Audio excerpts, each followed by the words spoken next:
You know, at some point, we need to stop being surprised with some of the performances in the NASCAR Cup Series, but let's just start off by talking about what went on at North Wilkesboro. Joey Logano led 323 out of 450 laps. It's another week of Penske domination. One being a super speedway, the next being a short oval. And, yeah, Eric Estep was bang on the money when he was talking about it going into this week. Now, obviously, Blaney has been the informed Penske driver, but it was Logano that lucked out from things such as cautions, but also, I mean, he had front running rate place the whole night. He absolutely deserved to win. And when you look at how many drivers are on the lead lap at the end of it, 6 drivers on the lead lap, you can tell that it was one hell of a race. I really enjoyed following all of it. Second place was Denny Hamlin. Didn't really have an answer to anybody who was up at the front over the course of the day. And actually, Chase Briscoe, although he led less laps than the 11, was arguably one of the leading Gibbs cars. He was up there as sort of the lead one from that outfit. We got 3 Gibbs cars in the top 4, with Ty Gibbs in 4th. Christopher Bell, the 20, was in 19th. He got unlucky with things like caution timings and, yeah, a slow stop, wasn't it? End of stage 1, he had a slow stop because they were taking tape off of the brakes, I believe. Yeah, P19 for car 20. Rounding out the top 5. And this is something that I absolutely need to stop being surprised by. Was Shane Van Gisbergen. I said this last week. I said this last week. I've said this 3 or 4 other times this season. When he performed really well outside of road courses, he is the complete package. Chastain had a couple of moments of getting the spotlight. Zilich's only moment in the spotlight was as far as I'm aware, the clash with Kyle Larson on pit road. But SVG is continuing to be comfortably the strongest Trackhouse driver. We'll get into the playoff picture in a moment, or the chase picture, should I say. But it's just continuing to be a good season for SVG. He's continuing to have these performances. And it is great to see. It's great to see an international star in NASCAR being so competitive. Top 10 rounded out by a variety of different drivers. Bubba Wallace, who had been running okay. He was the last driver on the lead lap. Brad Keselowski in the 6th got 7th. And no, I'm not doing the thing. But, yeah. Him being the strongest RFK car was impressive. I think Buescher got unlucky with cautions, didn't he, as well? But Priest got into the top 10. He was in 10th. Between the two of them, 9th place Daniel Suarez and 8th place. I think he's now against Ryan Blaney for the in-season challenge in Indianapolis next week. Todd Gilliland. What a run by the 34. What a good run for FRM as well. Getting that top 10, getting to that final 2, and getting with a shout of $1 million. That could be quite a lot for a driver or a race team. And just outside, yeah, Ryan Blaney. I think 2 laps down is a bit of a shame. But then there were some drivers that had bad luck over the course of the day. When you look at just behind him, you got Byron and Hocevar, who had been up at the front at different points, then dropped back.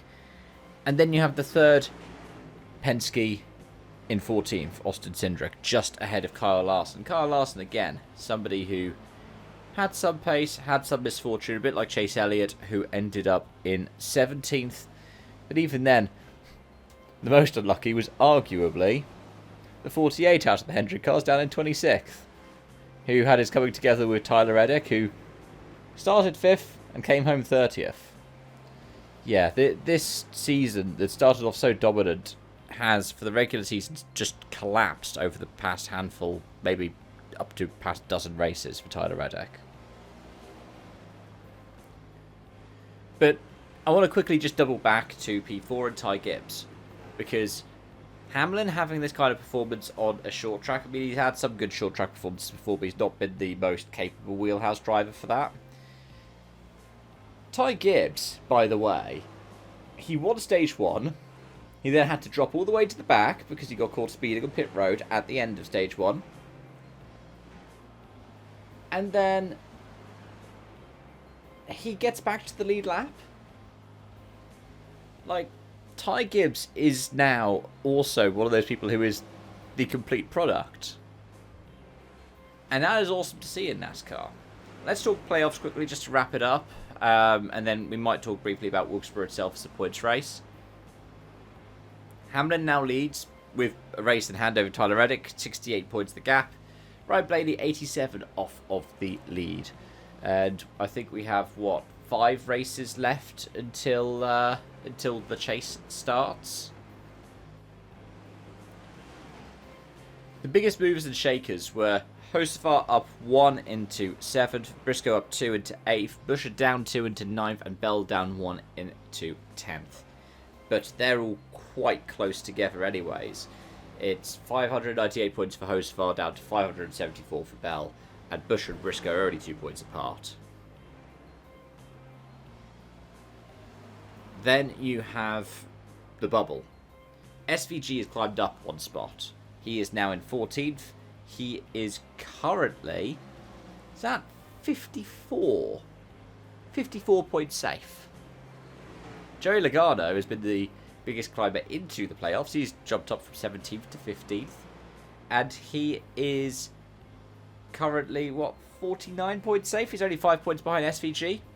And this is the thing, when you look at the amount of laps led, thanks to his tally around North Wilkesboro, Joey Logano has led more laps this season than Tyler Reddick.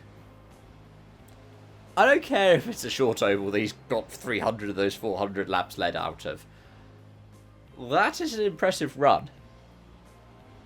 He's now got more laps led than Christian Bell this year. He's got more laps led than Chase Elliott, than Ty Gibbs. There are only a couple of drivers who've led more. Who is there? There's Larson, there's Blaney, there's Hamlin. That's it. Then if we look at the bubble, Austin Cindric stays on the inside, and he is currently 33 points to the good, but Eric Jones is now on the outside looking in. He is on 462 points, Cindric's on 495. I heard it was something ridiculous like a 57-point swing for Logano net when it comes to the playoff picture over the course of the weekend. And just behind Eric Jones, you've got the other 2 RFK Fords, which means that you've got Ryan Preece currently 48 points out, and currently 58 points out is Brad Keselowski. But North Wilkesboro, I liked having that as a points race. I think that there needs to be that kind of variety in the NASCAR calendar. I don't think it should have come at the expense of Dover losing its point state. I think instead it should have been something like Dover gets moved into the playoffs, and then your All-Star race goes back to something that already has 2 dates. It's part of my ongoing thing of I don't like when you have one venue do 2 races that are pretty similar. So Charlotte, for example, could host the All-Star race and we lose the Bank of America 400. Because you've already got the Coke 600. And I know this is going to sound almost sacrilegious, it's going to sound like a hot take, but you've got the Coke 600 already. So why not have the All-Star race? Especially because they often tend to be close together in the calendar, and then you can have it all just tie into one pretty nicely without the teams having to travel too far. I don't know. That might sound like a hot take, but I think that that's just logical. Anyways, folks, as always, thank you so much for watching and joining. Thank you for your continued support on this channel, and until next time, bye for now.